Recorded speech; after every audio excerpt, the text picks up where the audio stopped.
नहीं बने। हफ्ते में 3 दिन काम करो और लाइफ को एंजॉय करो। लेकिन इन्फोसिस के फाउंडर नारायण मूर्ति कहते हैं कि इंडिया के यूथ को हफ्ते में 100 घंटे काम करना चाहिए।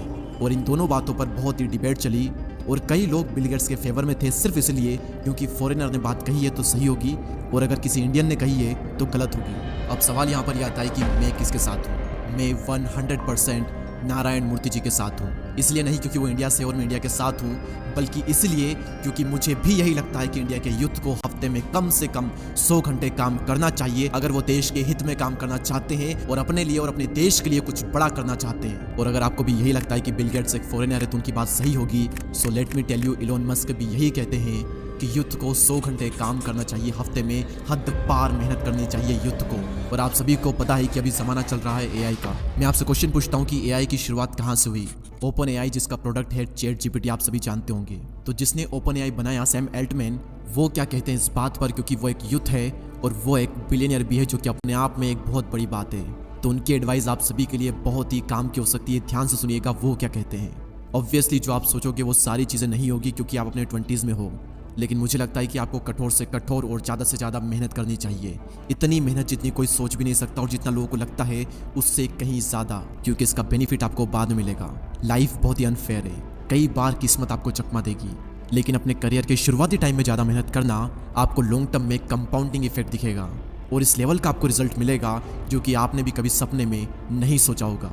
और ये इतनी अंडररेटेड चीज़ है और ये इतनी मोस्ट वैल्यूएबल एडवाइस है जो कि मुझे कभी भी नहीं मिली, लेकिन मैं आप सभी को दे रहा हूँ। अब यहाँ पर वीडियो को पॉज करें और इसका स्क्रीनशॉट लेकर बार बार इसे पढ़ें, क्योंकि ये एडवाइस आप सभी की ज़िंदगी चेंज कर सकती है अगर आप ये समझ गए कि अभी शुरुआती टाइम में ज़्यादा मेहनत करना आपको लॉन्ग टर्म में कंपाउंडिंग इफेक्ट देगा।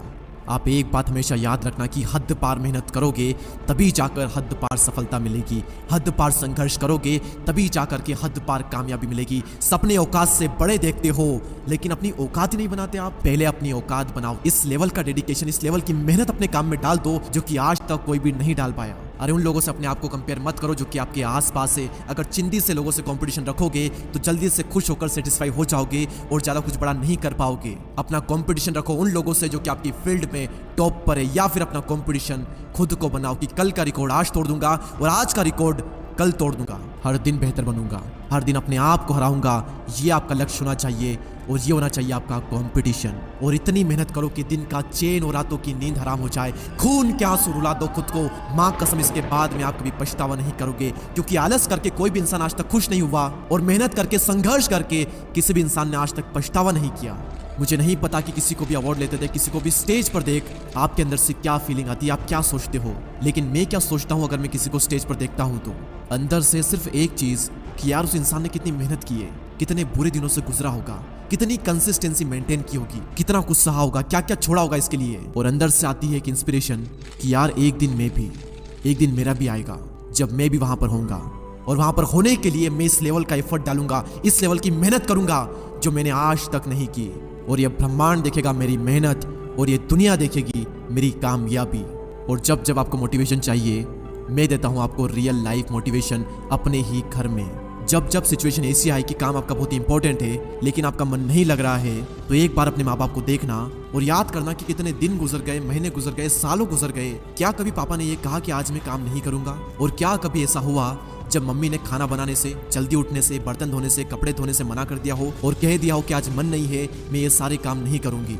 जिंदगी में एक दिन भी ऐसा नहीं आता जब माँ ये कहते, चाहे मेंटली उन पर कितना ही प्रेशर क्यों ना हो, वो चाहे कितनी ही स्ट्रेस में क्यों ना हो, एक दिन भी ऐसा नहीं आता जब वो इन सभी कामों से रेस्ट कर दे और कह दे कि आज मेरा मन नहीं है, आज मैं ये नहीं करूंगा। अपने आप से सवाल करो कि ऐसे कितने दिन आए आपकी जिंदगी में जब आपका मन नहीं लगा लेकिन फिर भी आपने काम किया।